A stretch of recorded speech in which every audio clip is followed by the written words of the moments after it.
Book 8 is about to begin, but first, Update 8.0 is here with new refines. Today we'll talk about Iago, Rath, Eleonora, Shannan, and Duo Palla. We'll discuss all the new refines and talk about some build ideas.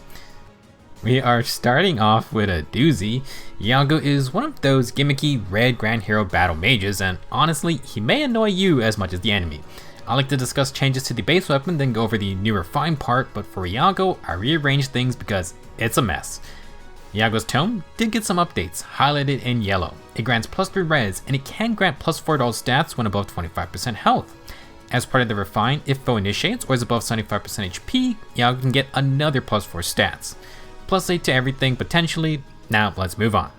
At start of odd turns, if any foe has less than or equal to Iago's HP -1, and that foe is not adjacent to another foe, inflict -6 attack and speed debuffs and the guard status on them. Additionally, grants +6 defense and res, a brawl denial status, and the lull status to Iago and allies within 2 spaces. Let's discuss. First off, Iago's Tome has multiple conditions split into odd and even turns. On odd turns, Iago targets solo foes, and if he has more HP, he inflicts attack and speed debuffs and the guard status. At the same time, he now buffs himself and allies with defensive perks. +6 defense and res, a status to deny follow-ups, and the low effect to neutralize enemy field boss. Now, for even turns, if any foe has less HP than Iago and is adjacent to another foe, inflict -6 defense and res and panic on that foe. For whatever reason, they wrote the HP checks in different ways, but these mean the exact same thing. Iago's just a jerk. Now, for Iago's allies, this time he grants +6 attack and speed buffs, a player phase follow-up attack status, and the fun Hexblade status. For even turns, Iago grants offensive benefits and targets grouped up enemies. Normally, the Hexblade is for physical damage units, but the effect itself is just adaptive damage. It's quite new that mages and healers can get adaptive damage access. As a reminder, Hexblade affects area of effect specials, so Iago on a heavy pre-charging special team could be a big problem. Generally speaking, Iago will annoy players due to all his different conditions. This refine lets him buff up his team, but you have to abide by his odd and even turn rules as well, and that can be kind of annoying, especially when it involves things like Hexblade or a free follow-up attack. One turn you have it, the next you don't. For Prime 4 enthusiasts though, Iago always gives at least 2 statuses. For one general strategy, in odd turns you can set up your enemy phase tanking formation. You have attack debuffs, guard, follow-up denial, and lull. When the next turn begins, it's even, so now Iago provides a free follow-up, Hexblade, and panics the enemy.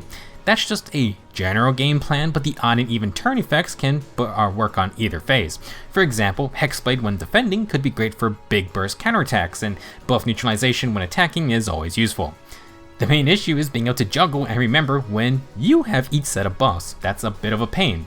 For the debuffs on foes, you cannot control their positioning, but you can stack HP to try and consistently weaken enemies. Those new Squad Ace seals are great for 5 HP.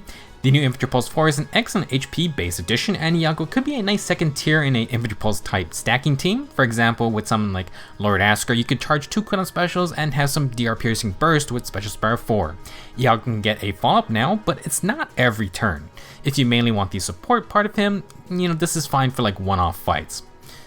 For some other support skills, Iago could stack res for the new tier for Sabotage and Ploys.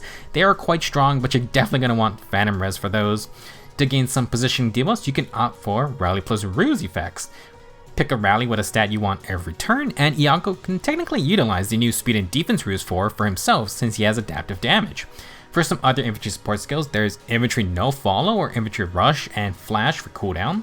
While Iago can get decent combat, it's not consistent since all the buffs and debuffs change each turn. His free follow-up is player phase only, so remote skills could work, and we got Fleeting Echo for attuned skills. If you want more defensive perks, you could go for a Unity or Fire Flip boost since that has +5 HP.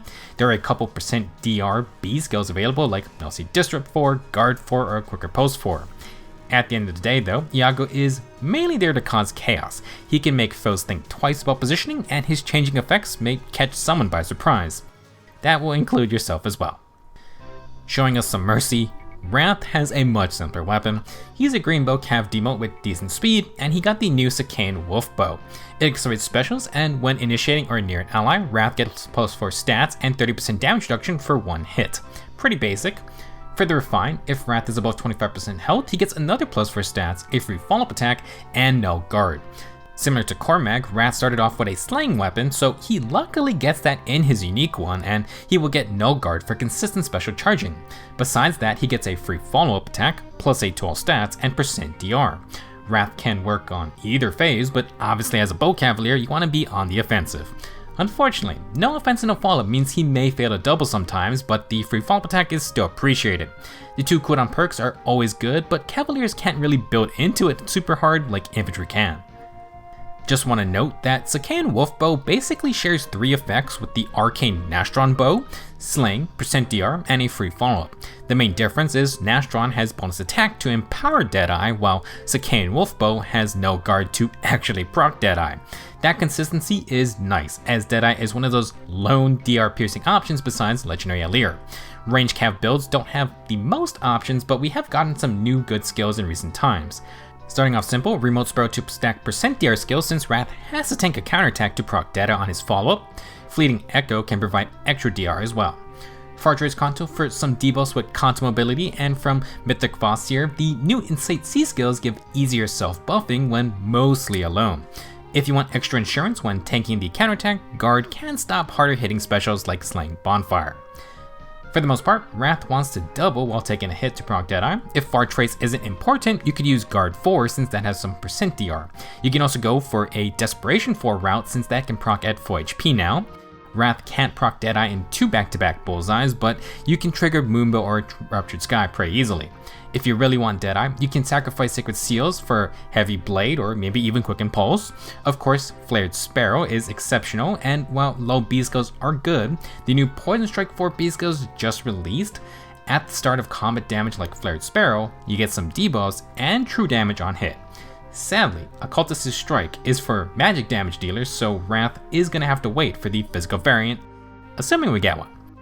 For some other skills, since Sacaen Wolfbow works on either phase, you could run Ket skills for mixed phase stats. Speed Smoke 4, Panic Smoke 4, or even Attack Smoke 4 can be used to try and survive the enemy phase. If you don't have Insight and you don't want to run Rouse, Menace skills can work, albeit their 4 range doesn't match the Bowcav 5 range. Overall, Rath got a nice weapon, and I would say it's at least on par with the arcane equivalent. It's definitely not crazy, but very simple, and unfortunately, range cavs don't have as many toys to synergize with Slaying and no guard. Still, consistent specials is a very strong ability to have in this game. Next up we have Eleonora, a colorless infantry archer who has decent offensive stats. Her Mirage Longbow got some great updates. It grants plus 3 speed. Instead of winning a speed check, now if Eleonora initiates or is near some allies, she gets plus 5 attack and speed, true damage on hit equal to 15% speed, and the foe cannot counterattack back. Previously, this was simply a pseudo fire sweep bow requiring a speed check. It now always has fire sweep, and Eleonora gets bonus damage and speed. Further refined, she gets accelerated specials. When above 25% health, grant another plus 5 attack and speed, neutralize attack and speed stat debuffs, and neutralize the foe's speed and defense field buffs. Another fairly simple but good weapon. Eleonora is getting all in on offense. She gets 0 defensive perks and fully relies on fire sweep to keep her safe. Plus 10 attack and speed while denying any stat changes that affect damage and speed is really good. You then got the true damage as a good bonus. Like Rath, accelerated specials is nice to have. Eleonora has a lot of ways to play around that. For the most part, hyper-focus initiator utilizing sweep effects to stay safe. If the foe has Nelsie Disrupt, Eleonora has no plan B unless you run skills like Remote Sparrow. However, doing so is going to give up offensive abilities that will affect other matchups. The main effects you want to give Eleonora is offense and a follow-up to ensure she doubles, and some type of cooldown reduction. I have 2 builds here that generally do the same thing with slight alterations. First off, Time's Pulse gets Deadeye to 1 cooldown. If you want to ensure Deadeye procs on hit number 2, Speed and Defense Tempo for no guard is needed. If you run the tier 4, that first hit now has 50% DR piercing, which is good. We can then use the A slot for something like Hexblade's adaptive damage. That synergizes with how Deadeye calculates damage. Last no follow-up in that Sacred Seal slot, although if you can outsource it, that's for the better. For the second setup, we run the tier 4 no follow B skill. Still retains some DR piercing, and our 2 cooldown is going to come from Flash Sparrow. The alteration to this one is Warping via Oath 4, and Sacred Seal is now open for more stats. For a free-to-play build, no follow-up 3 in that B slot, Flashing Blade 3 as a Sacred Seal, 2-shot Deadeyes with as much attack and speed you can stack. very simple, but again, no defensive perks at all. You could run Remote Sparrow or say Brash Assault 4, but Eleonora has no extra stats like say Rath, so is it even worth going for that? Now, one defensive skill could be Speed Preempt for ranged advantage, however, you kinda need to one-shot on that first hit. Since Eleonora can safely attack, she could set up deals like Any Smoke 4, or you can employ Poison Strike, Savage Blow type skills. Whenever that physical Poison Strike 4 comes out, that's another option since it has its own true damage effect. However, Eleonora cannot stack it with Flared Sparrow like Rath can. Still might be worth thinking about though, especially if you're going to pair it with Dancers. For another cooldown skill, if you have pre-charging support team, Special Sparrow 4 could be the cooldown option. Kind of a waste with Deadeye unless you have the tier 3, but it does let you swap to something like Luna instead if you want. A nice little refine for Eleonora with a welcome quality of life change to her base weapon. Bar Sweep is always annoying, but if she gets touched, well, it's probably over. Up next is Shannan, a retired Byster Swordmaster who has pretty high defense at the cost of res. Like Larce and Ira, Shannan has a unique Regno Astra special under a different name. Imperial Astra is a 2 cooldown special that boosts damage by 40% speed. A standout special, but unfortunately, like Larce, it doesn't feel like a clear must use compared to the inheritable Vital Astra. As we will discuss, Shannan has another issue that hampers the quick speed based special that generally likes to be spammed. Now, for his Balmung, this sword grants plus 3 flat speed. If full initiates or has more than 75% health, Shannan gets plus 5 total stats, neutralizes stat debuffs, and gains full tempo effects. No guard, plus no special charge. For the Refine, if Shannan is healthy, he gains bonus stats equal to 4 plus 15% of his speed stat at start of combat. Shannan will also get 40% dodge damage reduction. At base, Shannan has 39 speed with Balmung. Any investment can bump that up to 40 speed, and 15% of that is 6. 6 plus 4 is 10 with another plus 5 from the base weapon. For basically existing, Shannan gets plus 15 to all stats, which is a bit good. With higher investment, this can become plus 17 or 18, but I wouldn't worry about stacking all flat speed. With all these extra stats, Shannan also ignores any stat debuffs. Both help dodge DR, and then you got tempo for consistent specials and countering any plus 2 cooldown charge skills. This Refine is mostly invested in a ton of stats, which is okay, but it feels like Shannan is lacking like one extra combat effect. First off, he has no accelerated specials, so unlike his relatives, it's tougher to spam Imperial Astra, and you cannot pre-charge Vital Astra consistently or self-sufficiently. No guard is good, but it's so strong with slaying, especially when you got a unique 2 cooldown special.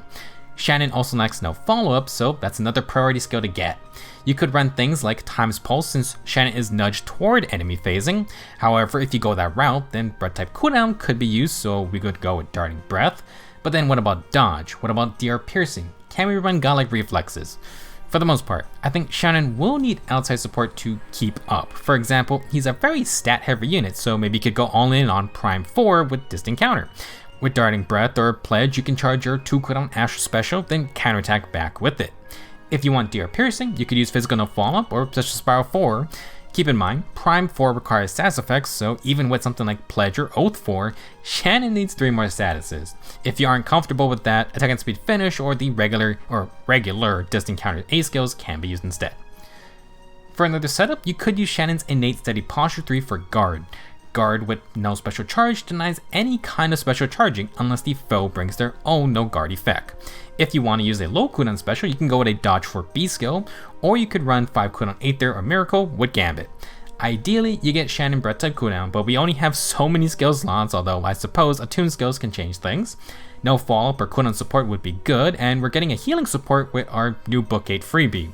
If you have damage reduction auras, you could maybe run Bulwark instead, and if you want to outlast foes, Fatal Smoke can mess with sustained perks. These example builds are very messy because we're missing like one effect that could make a self-sufficient build smoother. You could run Godlike Reflexes with the new Buffer B skill, but Shannan cannot recharge it in one action while the new Sword Master of the Month loops it without issue. It's also incredibly sad that, like Larce, Imperial Astra doesn't feel that special anymore. For Shannan, it might be because he can't pre-charge Vital Astra as easily, but that's not exactly a positive to be proud of. We are literally getting like new Sword Masters every single month, and each is just more and more absurd. When the 2 like non-Ira Regno Astra holders don't have refines that feel like they should stand out, that's not really a good sign. Unlike the mythic units who remix their unique non-weapon skills, it really feels like regular units with unique specials or passives are getting a bit screwed or left behind, I guess you could say. It kind of feels like you have to get an ult and then hope that skill gets upgraded for the modern age. Case in point, Harmonic Ira's new Supreme Astra. Now moving on, our last unit for today and seasonal spot will go to Duo Palla. The White Wing Trio are a lance flying unit with high attack and okay speed and defense. Their main gimmick was enacting the triangle attack to gain brave attacks, and Palla's dual skill lets herself and adjacent flyers gain +1 movement for the turn. This dual skill will also recharge every odd number turn. Whitedown Spear got some quality of life changes. It grants +3 attack, and if Palla initiates or is within 3 spaces of an ally, she inflicts -4 attack, speed, and defense on the foe, and gets a free follow-up attack. If the number of flying allies within 3 spaces is 2 or higher, Palla gains brave attacks. The main difference now is that Whitedown Spear used to be player phase only. It works on either phase with a larger 3-space area to check for flying teammates now. The follow-up attack used to require 2 other flyers on the team, but no longer. However, Palla's whole thing is the triangle attack for brave hits, and that still requires at least 2 flyers. I would say she is primarily going to be used for player phase initiation still, but these changes now give enemy phase flexibility. For the refine, if Palla is within 3 spaces of 1 flying ally, she gains near trace Kanto. When above 25% HP, she gets +4 to all stats, true damage based on 15% attack, and when near 2 flying allies, gains bread type cooldown reduction each action. Along with extra stats and debuffs, Palla gains 2 great perks she doesn't have to spend on skills. You still need to have her in a flyer heavy team, but now she can get near trace Kanto and bread type cooldown. Excellent for brave attacks, and Palla has quad potential even if she doesn't outspeed. Near trace Kanto also is great with the dual skills, extra movement, very solid refine. Duo Palla does best with 2 other flyers on your team, so you need to plan team comps around that. Due to the triangle attack mechanic, she does best when initiating after her teammates have already set up the vanguard. Wings of Mercy is an obvious fit for flying in after, but that requires low HP allies, so you may want to utilize this in something like a Guildforce type Fury team. Palla has her dual skill to enable slightly farther initiations for multiple flyers, and her triangle attack range is 3 spaces rather than 2. When Wings of Mercy 4's 2-space warp, that creates more openings. The refine provides near trace Kanto to retreat, and you can enable further protection from with Flared Sparrow flame tiles. Additionally, Soaring Guidance or Air Orders or even Divaterra's Smoke 3's Pathfinder can help teammates follow up afterwards. It can also just set up initially as well.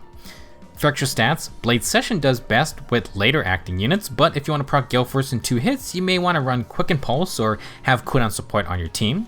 Palla can use Moonbow or Eruptive Sky for 2-tap procs.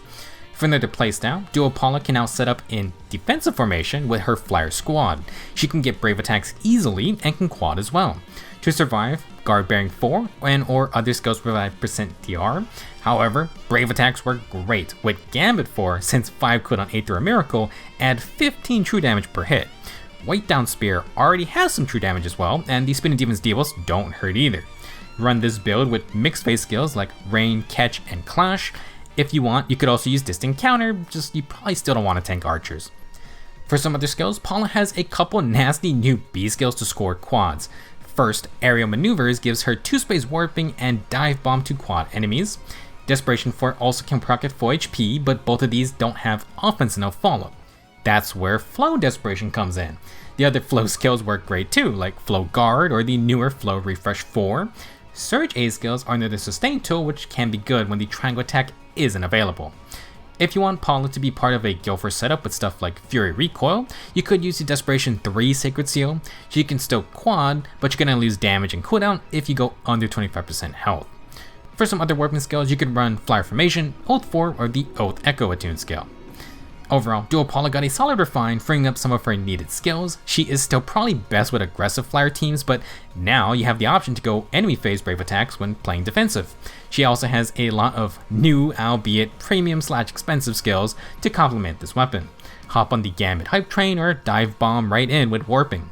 Do be wary of the new anti-warp Divine Vein tiles that are coming in with the new free unit everyone is getting. That could be a problem, but at least the dual skill offers 3 movement if you can use it. That'll be it for Book 8's inaugural Refine batch with Update 8.0. Fairly tame batch, although some nice quality of life updates like on Eleonora or Palla. Gotta respect the heck out of Iago's refine because, my god, that is chaotic and annoying for both the user and enemy. Let me know your thoughts though on this refined batch. Next up, we're diving right into the first new banner of Book 8. We'll also talk about the new Book 8 freebie unit. Thank you for watching, and I will see you guys in the next video.